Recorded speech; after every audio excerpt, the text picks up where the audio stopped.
Subscribe कीजिए learning pharmacy channel को and bell icon को दबाइए लेटेस्ट फार्मेसी वीडियो सबसे पहले देखने के लिए। सो हेलो फ्रेंड्स, आज के इस वीडियो में कवर करेंगे D pharmacy second year environmental education and disaster management के MCQ from question number 31 to 50 with complete explanation. So देखिए, इस वीडियो में हमने सारे ही जो टॉपिक्स हैं almost air pollution, noise pollution, radioactive pollution, solid waste management, उन सभी के एमसीक्यू को इंक्लूड किया है। तो आई होप आपको आपके आने वाले एग्जाम्स में कुछ हेल्प मिल जाएगी इस वीडियो से। हमारी जो सारी वीडियो अपलोड करी हमने एनवायरमेंटल एजुकेशन की वीडियोज़। क्वेश्चन है, देखिए इसमें से क्या एक ऑप्शन में से क्या नेचुरल डिजास्टर नहीं है। तो देखिए ऑप्शन है, देखिए blow out, volcano eruption, flood या सुनामी। आंसर है इसका ऑप्शन ए, ब्लो आउट किसी तरह का नेचुरल डिजास्टर नहीं है। देखिए नेचुरल डिजास्टर ऐसे डिजास्टर होते हैं जिन पे हमारा कोई कंट्रोल नहीं होता, ह्यूमन बींग्स का कोई कंट्रोल नहीं होता, जैसे अर्थक्वेक्स होते हैं और ये सारे होते हैं। देखिए वोल्केनो इरप्शन पे हमारा कोई कंट्रोल नहीं होता, फ्लड, सुनामी, इन सब चीज़ों पे कोई भी कंट्रोल नहीं होता किसी भी ह्यूमन बींग का। बट ब्लो आउट का मतलब क्या होता है? देखिए ब्लो आउट का ये टोटली डिफरेंट कंसेप्ट है। ब्लो आउट का मतलब होता है कि किसी भी लाइफ टेकिंग सिचुएशन, ऐसी सिचुएशन जिनसे जाने जा सकती हैं, उन सिचुएशंस को बहुत ही ईजिली उन सिचुएशन से डील करना। एग्जांपल अगर सिंपल भाषा में हम आपको बताएं, देखिए तो वेदर फॉरकास्टिंग की जो पूरी टीम होती है वो वेदर फॉरकास्ट जब करती है तो वो बता देती है बहुत पहले ही या थोड़े समय पहले कि किस एरिया में साइक्लोन आने वाला है, टोर्नेडो आने वाला है या रेनफॉल होने वाला है, बहुत ही हैवी रेनफॉल होने वाला है। तो उस एरिया के जो लोग होते हैं उनको वेकेट कर दिया जाता है, खाली करवा दिया जाता है वो एरिया, ताकि इस तरह से जो जान जाने वाली है लोगों की वो बची जा सकें। तो उसको कहते हैं कि वेदर फॉरकास्टिंग टीम ने ब्लो आउट कर दी है उस सिचुएशन को, मतलब उस सिचुएशन को होने से रोक दिया है। जाने नहीं गई है, सिचुएशन तो होती ही है, साइक्लोन टोर्नेडो तो आते ही हैं, बट उसकी वजह से कोई जान नहीं जाती है, तो इसका मतलब होता है देखिए ब्लो आउट। सेस्मिक वेव्स इनमें से कौन सा डिजास्टर कॉज करती है? नीनो, टाइफून, हरिकेन या सुनामी। आंसर है इसका ऑप्शन डी, सुनामी कॉज करती है। देखिए सेस्मिक वेव से रिस्पॉन्सिबल होते हैं सुनामी कॉज करने के लिए। सेस्मिक वेव जो होती हैं एक तरह की वेव्स होती हैं जो कि अर्थक्वेक के लिए रिस्पॉन्सिबल होती हैं, अर्थक्वेक लाती हैं इस तरह की वेव्स। बट क्या होता है सुनामी के केस में, क्या होता है कि इस तरह का अर्थक्वेक जो होता है, देखिए वो ओशन लैंड पे आता है, वो जो ये समुद्री तट समुद्र का जो तल होता है उस पर इस तरह के अर्थक्वेक्स आते हैं, इस तरह के सेस्मिक वेव्स उठती हैं, जिसकी वजह से क्या होता है देखिए जो ओशन में जो रॉक्स प्रेजेंट होते हैं वो टूटने लगते हैं, ओशन का जो लैंड है वो बहुत ज़्यादा शेक होने लगता है, जिसकी वजह से देखिए इतना हाई टाइड्स देखने को मिलते हैं, बहुत ही ज़्यादा हाई वेव्स पैदा होती हैं ओशंस में, और जिसकी वजह से इस तरह की सुनामी जैसी कंडीशन फेस करनी पड़ती है। सो इसमें से कौन सी कंट्री में आपसे पूछा है कि हरिकेन्स जो है वो बहुत ही कॉमनली आते हैं? इंडिया में, यूएसए में, श्रीलंका या चाइना। आंसर है इसका ऑप्शन बी। तो देखिए USA, United States of America में सबसे ज़्यादा हरिकेन प्रोन है, बहुत ज़्यादा हरिकेन्स आते हैं। हरिकेन्स क्या होते हैं? देखिए जब साइक्लोन एंटी क्लॉकवाइज डायरेक्शन, देखिए क्लॉकवाइज इस तरह से होता है, जब साइक्लोन एंटी क्लॉकवाइज डायरेक्शन में रोटेट करते हैं तो इस तरह का देखिए एक पैटर्न बना लेते हैं वो अपने रोटेशन का, और जिसके कारण और इसी को कहते हैं फिर हरिकेन्स एंड टाइफून्स। हरिकेन्स जो है वो सबसे ज़्यादा देखिए अटलांटिक एंड पैसिफिक ओशंस में आते हैं। तो ये अटलांटिक एंड पैसिफिक ओशन देखिए यूएसए के पास है, ये दोनों ही oceans, that is why USA में सबसे ज़्यादा देखे जाते हैं हरिकेन्स। और यूएसए में फ्लोरिडा साइड पे बहुत ज़्यादा हरिकेन्स जो हैं वो देखे जाते हैं। सुनामी वर्ड जो है ये कौन सी लैंग्वेज से डराइव किया गया है आपसे पूछा है? देखिए जापानीज वर्ड से डराइव किया गया है, ग्रीक, इंडियन या फ्रेंच। आंसर है इसका ऑप्शन ए। तो देखिए जापानीज वर्ड से डराइव किया गया है सुनामी। टू पार्ट्स में इसको डिवाइड करेंगे जापानीज में, तो देखिए फर्स्ट होता है इसका TSU का मीन्स होता है हार्बर, हार्बर को हिंदी में देखिए बंदरगाह भी कहते हैं। और फिर नामी मीन्स वेव्स, तो इन दोनों को ही मिला के बनाया गया है सुनामी, जापानीज वर्ड है ये। क्वेश्चन नंबर 35 देखिए कितने डेसिबल पे आपसे पूछा है इंस्टेंटेनियस रप्चर हो जाती है मेम्ब्रेन की। डेसिबल क्या होती है? देखिए यूनिट होती है साउंड की। तो आपसे पूछा है कि कितने डेसिबल साउंड पे कान का पर्दा जो है वो फट जाता है, इंस्टेंटेनियस एकदम ही फट जाता है। तो अलग अलग डेसिबल यूनिट बताए गए, देखिए 150 पे, 100 पे, 80 या 60। आंसर है इसका ऑप्शन ए। तो 150 डेसिबल पे देखिए इस तरह से एकदम से ही कान का पर्दा फट जाता है अगर इतना डेसिबल तक साउंड पहुँच गया है किसी वजह से। तो देखिए थ्रेशोल्ड थ्रेशोल्ड ऑफ पेन होती है, ये भी आपको सारे ही यूनिट्स याद रखने। थ्रेशोल्ड ऑफ पेन होती है 146 डेसिबल पे, मतलब ये मैक्सिमम लिमिट होती है जहाँ तक आपका कान का पर्दा जो है वो बर्दाश्त कर सकता है साउंड को, 146 डेसिबल। इससे ज़्यादा अगर साउंड होता है, देखिए 150 तक जब पहुँचता है तो विद इन नो टाइम बिल्कुल एकदम से ही क्या होता है, कान का पर्दा फट जाता है, इंस्टेंटेनियस रप्चर हो जाती है मेम्ब्रेन। 36 में आपसे पूछा, देखिए कि टेम्पोररी हियरिंग लॉस को इसमें से क्या कहा जाता है, किस टर्म से इसको डिनोट किया जाता है? टेम्पोररी हियरिंग शिफ्ट कहा जाता है, temporary threshold shift, temporary hearing problem या टेम्पोररी ईयर पेन? आंसर है इसका option B, temporary threshold shift कहा जाता है। देखिए जो टेम्पोररी हियरिंग लॉस होता है उसको, क्योंकि जो साउंड है उसको देखिए जो यूनिट्स हैं इसकी, उसको डेसिबल में हम कैलकुलेट करते हैं, थ्रेशोल्ड्स में कैलकुलेट करते हैं एक तरह से थ्रेशोल्ड यूनिट्स में, तो इसकी वजह से इसका नाम दिया गया है। देखिए टेम्पोररी थ्रेशोल्ड शिफ्ट कहा जाता है इसको, बहुत इंपॉर्टेंट है एग्जाम पॉइंट ऑफ व्यू से ये क्वेश्चन। फिर देखिए इस तरह का जो टेम्पोररी हियरिंग लॉस होता है वो किस वजह से होता है? अगर पर्सन जो है वो रिसेंटली बहुत लाउड नॉइस में एक्सपोज हो गया है, किसी ऐसी जगह पर चला गया है जहाँ पर बहुत ज़्यादा हाई नॉइस थी, तो उस वजह से क्या होता है कि थोड़ी देर के लिए इसको सुनना बंद हो जाता है। बहुत सारे लोगों के साथ हुआ होगा ये, बहुत ही 2-3 सेकंड के लिए ऐसा होता है। और या तो किसी भी पर्सन को अगर बहुत ही बैड कोल्ड है, अगर उसको जुकाम है या उसको किसी तरह का ईयर में इन्फेक्शन है, तो भी उसको टेम्पोररी हियरिंग लॉस होता है। बट अगर ये थोड़े ज़्यादा समय तक रह जाता है, 2-3 दिन तक रह जाता है, तो डॉक्टर के पास जाने की ज़रूरत पड़ती है। मैं पूछे आपसे, देखिए कॉमन फैक्टर्स क्या होते हैं वाइल्ड फायर हजार्ड्स के? वाइल्ड फायर इस तरह से जो आग लगती है, देखिए बहुत घने घने जंगलों में, उनको कहा जाता है वाइल्ड फायर हजार्ड्स। तो किस वजह से होता है? देखिए volcanic eruption, fire in forest, volcanic lightning and thundering, या all of the above? Answer इसका ऑप्शन डी, सारी ही वजह से होता है। देखिए सबकी ही वोल्केनिक इरप्शन, किसी वजह से फायर अगर लग जाती है फॉरेस्ट में, उसकी इसकी वजह से क्या होता है कि पूरा का पूरा फॉरेस्ट, क्योंकि बहुत ही पास पास होते हैं ट्रीज आपस में, या जो भी प्लांट्स होते हैं आपस में, तो इस वजह से क्या होता है कि आग फैलती फैलती बहुत ज़्यादा लेवल तक चली जाती है। तो इस तरह यही आपको बताया गया है। देखिए ये डेंजरस वाइल्ड फायर होता है फॉरेस्ट में, जो कि बर्न कर देता है सारे श्रब्स को, ट्रीज़ को, लीव्स को, ग्रास एंड जितना भी वेजिटेरियन जितने भी चीज़ें होती हैं वहाँ की, वो सभी जल जाती हैं इस तरह के हज़ार्ड में। क्वेश्चन नंबर 38 है, देखिए परमिसेबल नॉइस लिमिट क्या है 120 डेसिबल की? मतलब अगर सिंपल लैंग्वेज में बोलें कि 1 डेसिबल के साउंड को कितनी देर तक आप बर्दाश्त कर सकते हैं, सुन सकते हैं? तो 30 सेकंड, 60 सेकंड, 2 मिनट्स या 3 मिनट्स? आंसर है इसका ऑप्शन ए। सो सिर्फ 30 सेकंड तक ही आप एक्सपोज रह सकते हैं, आपको कोई फ़र्क नहीं पड़ेगा 120 डेसिबल पे अगर आप हैं। बट उसके बाद क्या है कि आपको थोड़ी सी अनईजीनेस लगने लगेगी, आप थोड़ा सा परेशान होने लगेंगे अगर इस तरह के नॉइस में आप ज़्यादा देर तक, इस तरह के डेसिबल साउंड में आप ज़्यादा देर तक एक्सपोज हो जाते हैं। तो देखिए जो हम ये देखिए यहाँ पर ये बताया गया है कि साउंड को मेज़र किया जाता है डेसिबल में। जो हम नॉर्मल बातचीत करते हैं तो उसका लेवल होता है देखिए 60 डेसिबल। जो लॉन मोवर होता है, लॉन मोवर मीन्स जो घास काटने की मशीन्स होती हैं, उसका जो नॉइस लिमिट होता है वो देखिए 90 डेसिबल होता है। और जो लाउड रॉक कंक्रीट होता है, जो बहुत ही जो या आप कह सकते हैं जो कंस्ट्रक्शन साइट्स पे यूज़ की जाती है मशीन्स, क्योंकि बहुत ही ज़्यादा हाई हैवी इंजन्स होते हैं उसके, तो उनका नॉइस, उनमें से देखिए नॉइस निकलता है 120 डेसिबल। तो इस पे ज़्यादा देर तक हम नहीं रह सकते, ज़्यादा देर तक इस साउंड को हम नहीं सुन सकते। तो फिर आप सोच रहे होंगे कि वहाँ जो लोग काम करते हैं वो किस तरह से काम करते हैं? तो उन लोगों को देखिए कुछ स्पेशल डिवाइस होते हैं, कुछ ईयर प्लग्स होते हैं जो दिए जाते हैं, जिसकी वजह से बहुत ज़्यादा इफेक्ट ना करे इस तरह का साउंड उन सारे कंस्ट्रक्शन वर्कर्स को। क्वेश्चन नंबर 39 में है, देखिए कौन से साउंड लेवल पे साउंड एक तरह का फिजिकल पेन कॉज करने लगता है पर्सन को? अलग अलग लिमिट्स आपको बताएं। देखिए 60 to 70 डेसिबल, 115 to 140, 50 to 70 या 70 to 100? आंसर है इसका ऑप्शन बी। तो अबव 150 to 140, 115 to 140 डेसिबल पे साउंड अगर है तो ये साउंड जो है एक तरह का फिजिकल पेन देने लगता है पर्सन को। बहुत सारी चीज़ें होने लगती हैं, अलग अलग चीज़ें होती हैं उनके साथ, जैसे वो बहुत ज़्यादा, कुछ लोग जो है वो कांपने लगते हैं, कुछ लोग जो है वो डरने लगते हैं। इस तरह का अगर बहुत ज़्यादा साउंड हो जाता है तो देखिए थ्रेशोल्ड ऑफ पेन होता है इस तरह का साउंड। देखिए जिसके बाद इस तरह के फिजिकल चेंजेस, इस तरह के फिजिकल पेन होने लगते हैं पर्सन को। अप्रॉक्सीमेटली लिमिट आपको बताई गई है, किस लिमिट पे होता है ये?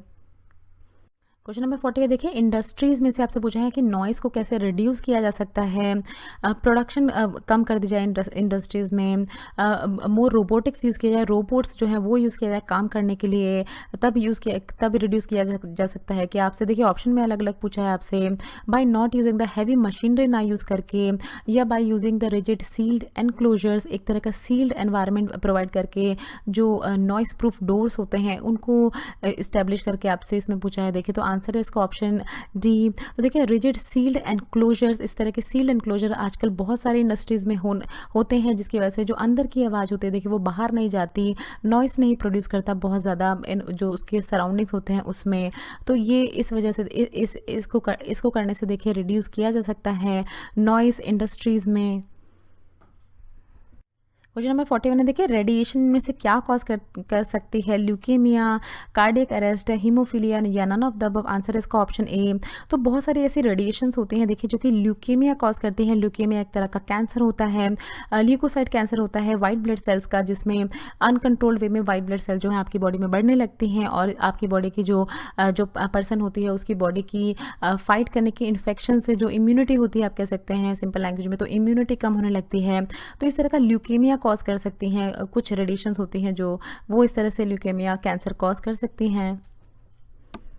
तो पूछे आपसे देखिए क्वेश्चन नंबर 42 में कि इसमें से कौन सा ऐसा रेडियो एक्टिव मटेरियल है जिसकी वजह से बोन कैंसर होता है। तो अलग अलग ऑप्शन दिए गए देखिए, रेडियम 226, थोरियम 232, आयोडीन या स्ट्रोंटियम 90। तो आंसर इसका देखिए ऑप्शन डी, स्ट्रोंटियम 90 एक ऐसा रेडियो एक्टिव मटेरियल है जिसपे अगर पर्सन एक्सपोज हो जाता है तो क्या होता है, उसको बोन कैंसर होने के चांसेस होते हैं। स्ट्रोंटियम 90 क्या होता है, ये प्रोड्यूस होता है देखिए न्यूक्लियर फिजन रिएक्शन में।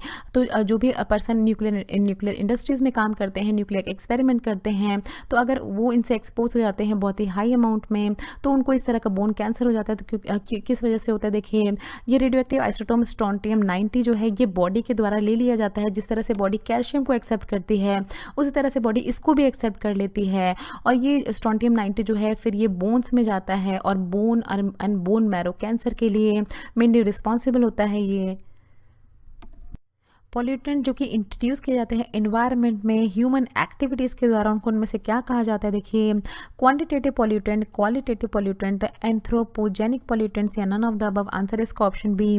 तो देखिए इस तरह के पॉल्यूटेंट्स को क्वालिटेटिव पॉल्यूटेंट्स कहा जाता है। क्वालिटेटिव पॉल्यूटेंट्स ऐसे पॉल्यूटेंट जो कि पहले से एनवायरनमेंट में नहीं थे बट क्योंकि ह्यूमन एक्टिविटीज़ होती हैं कुछ जिनकी वजह से ये एनवायरनमेंट में आ जाते हैं, जैसे इंसेक्टिसाइड्स एंड पेस्टिसाइड्स का यूज़ जो किया जाता है जो फार्मर्स के द्वारा या इंडस्ट्रीज़ में, तो इस वजह से इस तरह के पॉल्यूटेंट्स आते हैं एनवायरनमेंट में।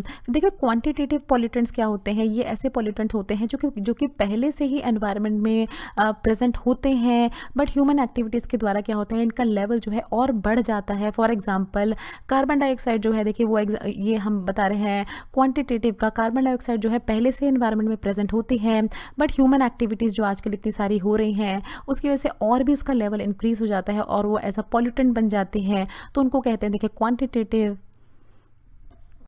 फिर इसमें से कौन सी ऐसी गैस है आपसे पूछा है जो कि प्रोड्यूस होती है in complete burning of would, अगर लकड़ी जो है वो ठीक से नहीं जलती है तो इस तरह की गैस प्रोड्यूस होती है। कौन सी, देखिए कार्बन मोनोऑक्साइड, SO2, NO2 या NO3। तो आंसर है इसका ऑप्शन ए, कार्बन मोनोऑक्साइड प्रोड्यूस होती है। देखिए अगर ठीक से वुड जो है वो नहीं जली है, उसके सराउंडिंग में इस तरह की गैस जो है वो फिर यहाँ से इमिट होने लगती है। कार्बन मोनोऑक्साइड क्या होती है, देखिए कलरलेस, ओडरलेस, टॉक्सिक गैस होती है, एनवायरनमेंट के लिए बिल्कुल भी अच्छी नहीं होती है। क्वेश्चन नंबर 45 है, देखिए क्या पूछा आपसे इसमें कि इसमें से क्या है जो कि एक लिक्विड फॉर्म ऑफ एरोजोल है, मिस्ट, फ्यूम, डस्ट या स्मोक। आंसर है इसका ऑप्शन ए, मिस्ट है। देखिए एक तरह की liquid form of aerosol, mist जिसको आप धुंध भी कहते हैं, धुंध लग जाती है जो बहुत ही ज़्यादा ठंड होती है, जो आपने देखा होगा इस तरह की धुंध लग जाती है, बहुत ही धुंधला हो जाता है पूरा एनवायरनमेंट, ब्लड हो जाता है। तो एक तरह का ये लिक्विड फॉर्म होता है एरोजोल्स का। लिक्विड फॉर्म में इस तरह से देखिए वाटर ड्रॉपलेट, बहुत ही टाइनी ड्रॉपलेट प्रेजेंट होते हैं। जबकि फ्यूम क्या होता है, देखिए धुआं, डस्ट और स्मोक भी एक तरह का धुआं ही होता है। तो ये तीनों ही जो होते हैं ये सॉलिड फॉर्म ऑफ एरोजोल्स होते हैं, जहाँ पर छोटे छोटे सॉलिड पार्टिकल जो हैं वो प्रेजेंट होते हैं एनवायरनमेंट में, वो उसकी वजह से एनवायरनमेंट जो है वो धुंधला होता है। एक्सरे फिल्म जो होती है, देखिए पूछा है आपसे कि सोर्स होती है इसमें से कौन सी गैस का, मीन्स एक्सरे लेने के दौरान इसमें से कौन सी गैस जो है वो रिलीज होती है, carbon dioxide, nitrogen dioxide, sulphur dioxide या सल्फर ट्राइऑक्साइड। आंसर है इसका option B, nitrogen dioxide release होती है। देखिए जब एक्सरे लिया जाता है किसी भी पर्सन का, बट इस तरह की गैस जो है ये किस तरह के सिम्टम्स कर सकती है, देखिए आइज़ को इरिटेट कर सकती है, रेस्पिरेटरी डिसीज़ कर सकती है, बट इस तरह की चीज़ें नहीं होती हैं जो पेशेंट होता है उसके साथ, क्योंकि हाईली प्रोटेक्टेड वे में उसको इस तरह से एक्सपोज किया जाता है एक्सरेज के पे।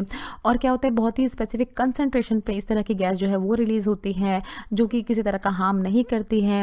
और जो वहाँ पर एनालिस्ट काम कर रहे होते हैं एक्सरे रूम में, उनको भी हाईली प्रोटेक्टेड वे में उनको रखा जाता है, जिससे कि इस तरह का कोई भी जो सिम्टम है वो इस तरह की कोई भी कॉम्प्लिकेशन जो है वो ना हो किसी भी पर्सन को।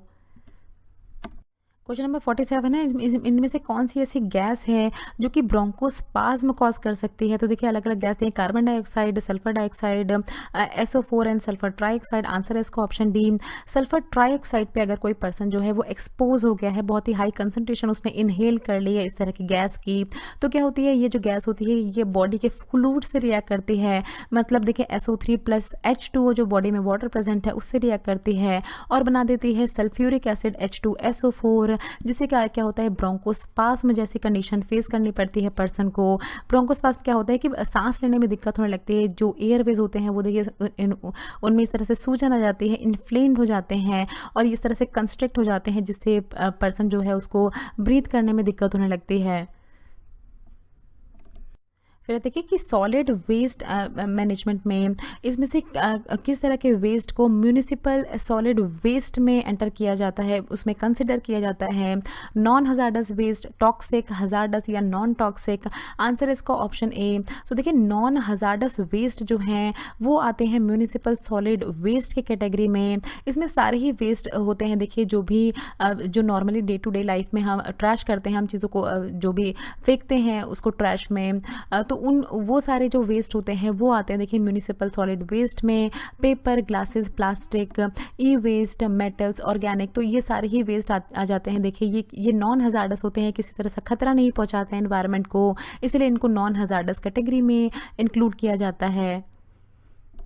क्वेश्चन नंबर 49 है, देखिए कि प्लास्टिक्स को रिसाइकल करना डिफ़िकल्ट क्यों होता है, आपसे पूछा है इसमें, क्योंकि बहुत ही हार्ड होती है प्लास्टिक इस वजह से। फिर पूछा है कि क्योंकि ये इसमें होते हैं different type of polymer resins present होते हैं प्लास्टिक में, इस वजह से उसको रिसाइकल करना मुश्किल होता है, या ये एक तरह का एडेसिव है, या डिफरेंट साइज़ में आते हैं। तो आंसर है इसका ऑप्शन बी, प्लास्टिक को रिसाइकल करना देखिए इसलिए डिफ़िकल्ट होता है क्योंकि अलग अलग तरह के पॉलीमर रेजिन से मिलकर बनी होती है प्लास्टिक। तो रिसाइकलिंग में इसके अगर कंपेयर करें हम पेपर की रिसाइकलिंग से या किसी भी तरह के मेटल की रिसाइकलिंग से, तो उसकी रिसाइकलिंग होने से ज़्यादा मुश्किल होती है प्लास्टिक की रिसाइकलिंग करना। प्लास्टिक की रिसाइकलिंग में क्या होता है, देखिए अलग अलग जितने भी हम अपने घरों में प्लास्टिक कंटेनर्स यूज़ करते हैं, तो आइडियली उनको बोला जाता है कि उनको रिसाइकल बिन में डालना चाहिए, रिसाइकल वाले ट्रैश बिन में डालना चाहिए, जिससे कि वो फिर से रिसाइकल हों और उनको यूज़फुल मटेरियल, उनको यूज़फुल प्रोडक्ट जो है उसमें चेंज कर दिया जाए रिसाइकल करके। क्योंकि अगर एक बार ये अर्थ के अंदर चली जाती है तो बहुत सालों लग जाते हैं इसको डिग्रेड होने में, इसको पूरा ही ख़त्म होने में। तो इस तरह से देखिए होती है प्लास्टिक की रिसाइकलिंग।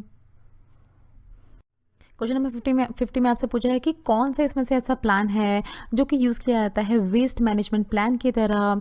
तो ऑप्शन है देखिए plan for reducing, plan for recycling, plan for reuse या द इंटीग्रेटेड प्लान। आंसर है इसका ऑप्शन डी, इंटीग्रेटेड प्लान को यूज़ किया जाता है as a waste management plan. इसमें इस तरह की हिरार्की होती है, देखिए जो कि किसी भी जब भी कोई प्रोडक्ट बनाया जाता है तो उसके लिए बनाई जाती है। फॉर एग्जाम्पल अगर हम ले लें प्लास्टिक्स का, तो सबसे पहले लेवल देखिए ये वाला लेवल जो है ये मोस्ट फेवर्ड ऑप्शन होता है, जिसकी वजह से कोई भी खतरा नहीं होगा एनवायरनमेंट को या ह्यूमन बींग्स की लाइफ को या जो भी सराउंडिंग्स होते हैं उनको। और ये लीस्ट फेवर्ड ऑप्शन होता है जब कोई ऑप्शन नहीं होता हमारे पास, जब थोड़ा सा खतरा इंक्लूड होता है, हम जानते हैं कि खतरा हो सकता है ह्यूमन की लाइफ को या सराउंडिंग को भी, बट हमारे पास कोई ऑप्शन नहीं होता है, तो वो होता है देखिए ये लीस्ट फेवर्ड ऑप्शन होता है।